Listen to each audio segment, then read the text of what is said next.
राज्यात असो वा केंद्रात नितीन गडकरींना मिळालेलं प्रत्येक खातं त्यांनी लोकप्रिय करून दाखवलंय।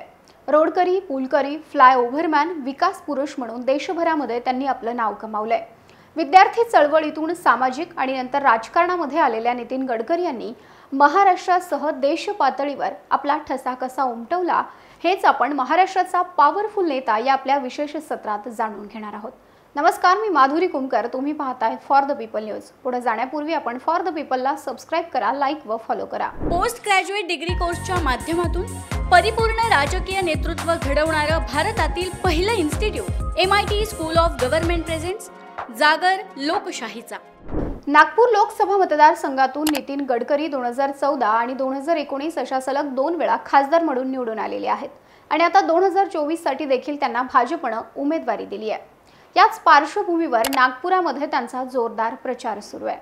तळागाळातील कार्यकर्ता म्हणून आपला ठसा उमटवलेल्या नितीन गडकरी यांनी 1974-75 मध्ये विद्यार्थी चळवळीतून सामाजिक आणि राजकीय कारकिर्दीची सुरुवात केली। तेव्हा त्यांचं वय 17 ते 18 वर्ष होतं।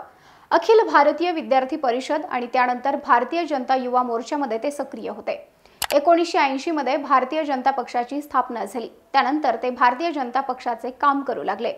पुढे 1989, 1990 आणि 1996 ला ते नागपूर पदवीधर मतदारसंघातून विधान परिषद सदस्य म्हणून निवडून आले। त्यानंतर 2002 मध्ये ते बिनविरोध निवडून आले। 1995 ते 1999 या कालावधीत ते महाराष्ट्राचे सार्वजनिक बांधकाम मंत्री राहिले। या काळात ते नागपूर जिल्ह्याचे पालकमंत्री सुद्धा होते। महाराष्ट्रात 1995 ते 1999 या काळात भाजप शिवसेना युतीचं सरकार असताना त्यांच्या सार्वजनिक बांधकाम मंत्रिपदाच्या काळात महत्त्वाकांक्षी मुंबई पुणे द्रुतगती महामार्गासह अनेक नवीन रस्त्यांची उभारणी आणि 50 ते 55 उड्डाणपुलांचं बांधकाम त्यांनी केलं। भाजपचे प्रदेशाध्यक्ष, विधान परिषदेचे विरोधी पक्षनेते म्हणून त्यांनी काम केलं। महाराष्ट्र शासनाच्या high power committee of privatisation, रस्ते विकास महामंडळाचे अध्यक्ष, प्रधानमंत्री ग्राम सडक योजनेचे अध्यक्ष अशी विविध पदे त्यांनी भूषवली आहेत। 2009 ते 2013 या काळात भारतीय जनता पक्षाचे राष्ट्रीय अध्यक्ष म्हणूनही त्यांनी काम केलंय। भाजपचे राष्ट्रीय अध्यक्ष म्हणूनही त्यांनी आपल्या कार्याचा ठसा उमटवलाय।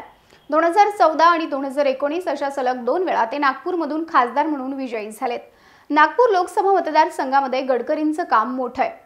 केंद्रीय रस्ते, वाहतूक व महामार्ग मंत्री म्हणून रस्ते आणि उड्डाणपुलांच्या बांधणीतून त्यांनी शहराचं रूप बदललंय। नागपूरच नव्हे तर देशभरातील रस्ते विकासात गडकरी यांचा मोलाचा वाटा आहे। त्यांची लोकप्रियता अफाट आहे। पंतप्रधान नरेंद्र मोदी यांच्या नेतृत्वातील सरकारमध्ये एक स्टार परफॉर्मर मंत्री म्हणून त्यांच्याकडे पाहिलं जातं। त्यांच्या नेतृत्वाखाली महामार्गांच्या बांधकामाचा वेग दुपटीने वाढलाय। महाराष्ट्राचे सार्वजनिक बांधकाम मंत्री म्हणून गडकरी यांच्या कारकिर्दीतही त्यांचं उत्कृष्ट प्रशासन कौशल्य प्रस्थापित झालंय। त्यांच्या नेतृत्वाखाली बांधलेले मेगा प्रकल्प निर्धारित तारखांच्या खूप आधी पूर्ण झालेत। गडकरी राजकारणाकडे करिअर म्हणून बघत नाहीत, तर ते राजकारणाकडे समाजसेवेचं साधन म्हणून पाहतात। आता भाजपने त्यांना लोकसभेसाठी नागपूरमधून पुन्हा मैदानात उतरवलेलं आहे। त्यांच्या विरोधामध्ये काँग्रेसने आमदार विकास ठाकरे यांना उभा केलाय। निवडणुकीच्या दृष्टिकोनामधून गडकरी यांच्यातील सकारात्मक मुद्दे पाहता त्यांच्या कामाचा धडाका हा मोठा असतो। सर्व समुदायांना सोबत घेऊन चालण्याची त्यांची हातोटी वाखणण्याजोगी आहे। मतदारसंघातीलच नव्हे तर देशभरातील जनतेचा विचार करून त्यांनी कामं केलेली आहेत। आजवर जे मंत्रालय त्यांना मिळालं त्या मंत्रालयाची लोकप्रियता त्यांनी वाढवलेली आहे। नागपुरामध्ये त्यांना रोडकरी, पुलकरी आणि बब्बर शेर असं सुद्धा संबोधलं जातं। देशातील टॉप 5 परफॉर्मर मध्ये त्यांचा समावेश आहे। नागपुरात अनेक नवीन रस्ते तयार झालेत, फ्लायओव्हर तयार झालेत, मेट्रो ही जोमात धावतीये, रस्त्यांचं सिमेंटीकरण होत आहे। असं असलं तरी रस्त्याची समस्या नागपुरामध्ये सुटलेली नाहीये। अनेक अंडरपास बांधले गेलेत, मात्र नागपुरात येणारा पूर ही एक नवी नागरी समस्या म्हणून उदयाला आली आणि त्यात ते अंडरपास पाण्याखाली गेल्याचं नागपूरकरांनी पाहिलं। सप्टेंबर 2023 मध्ये आलेल्या पुराने शहराची पुरती दैना उडाली।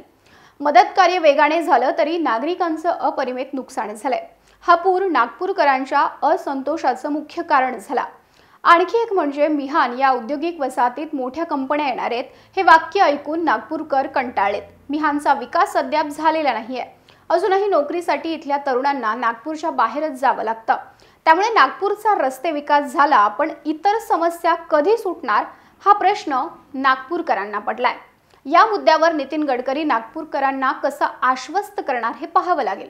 तुम्हाला नितीन गडकरी यांनी केलेल्या विकास कामांविषयी काय वाटतं? तुमचं मत कमेंट बॉक्समध्ये नक्की कळवा. व्हिडिओ आवडला असेल तर लाईक करा आणि अशाच आणखी नवनवीन व्हिडिओजसाठी फॉर द पीपलला सबस्क्राईब करायला विसरू नका.